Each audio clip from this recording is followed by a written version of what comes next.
एक साल से ऊपर हो गया है रूस और यूक्रेन के युद्ध को, और युद्ध रुकने का नाम नहीं लिया है। लेकिन बिल्कुल आग में घी डालने का काम जरूर हुआ है इसमें, वेस्टर्न पावर से, नाटो राष्ट्रों से।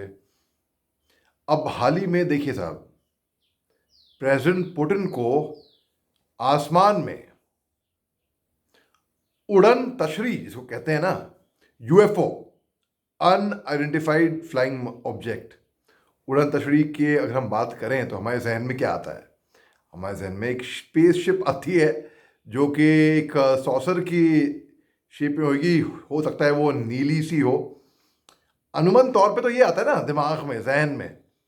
और उसके अंदर एलियंस, यानी कि किसी और गैलेक्सी या प्लैनेट या किसी और सोलर सिस्टम, कहीं और से निकल कर आ रहे हैं, किसी और दुनिया से आ रहे हैं। जहन में तो ये आता है। अच्छा, अब मैं आपको बताता हूं कि मेरे समझ में हुआ क्या होगा।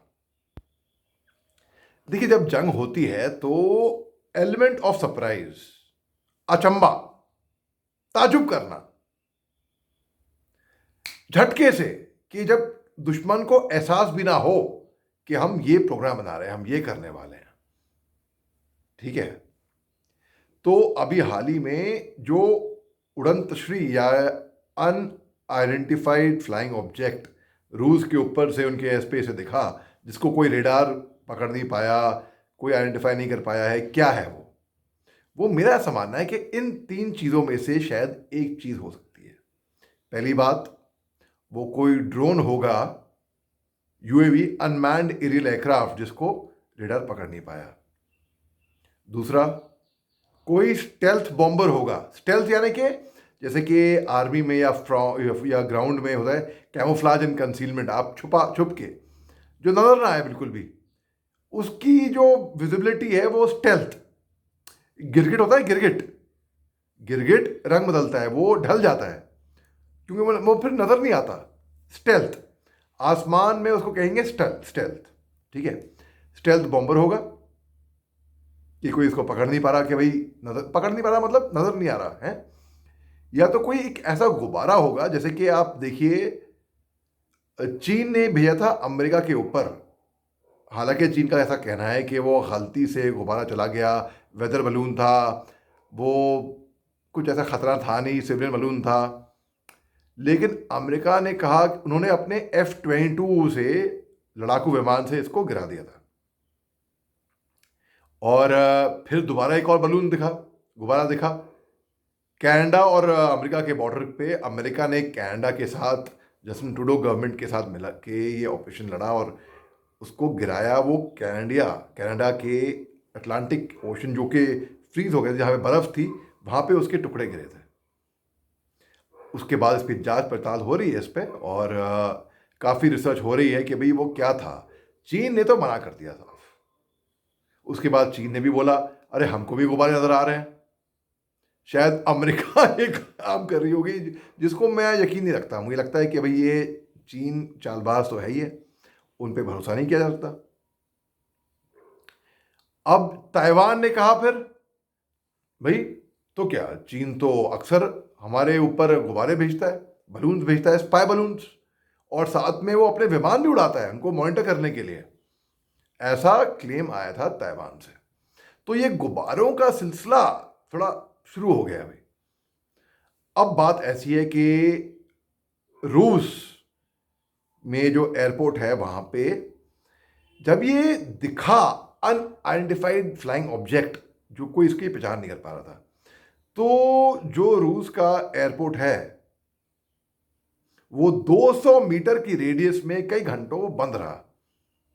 यानी कि विमान उड़ गए हवा में, और अब एक कर्फ्यू टाइप हो गया, जैसे कि ना कोई विमान यहां से उड़ सकता है, यहां ना लैंड कर सकता है, ना ही उनकी एयर स्पेस के 200 किलोमीटर के आसपास पे मंडरा सकता है, क्योंकि उनको लगा कि हो सकता है कि कोई ऐसा खतरा उनके ऊपर मंडरा रहा है कि उनकी एयरबेस को ना बर्बाद कर दे, या कुछ भी हो सकता है, सेफ्टी प्रिकॉशन।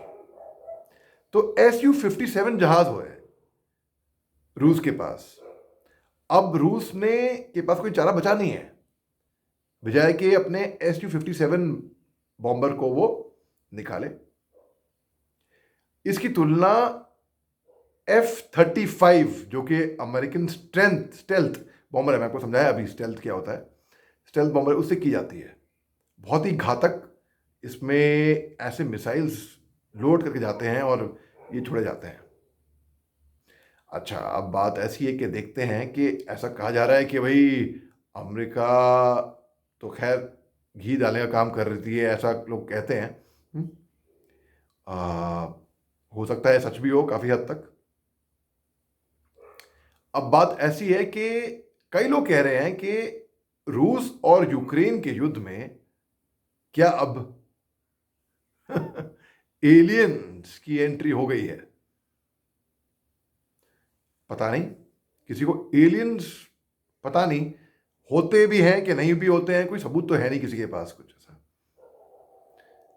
अब क्या भूत आ गया, क्या आ गया, कौन आके वहां पे ऐसे लड़ रहा है जिसको कोई उसकी पहचान कर नहीं पा रहा है।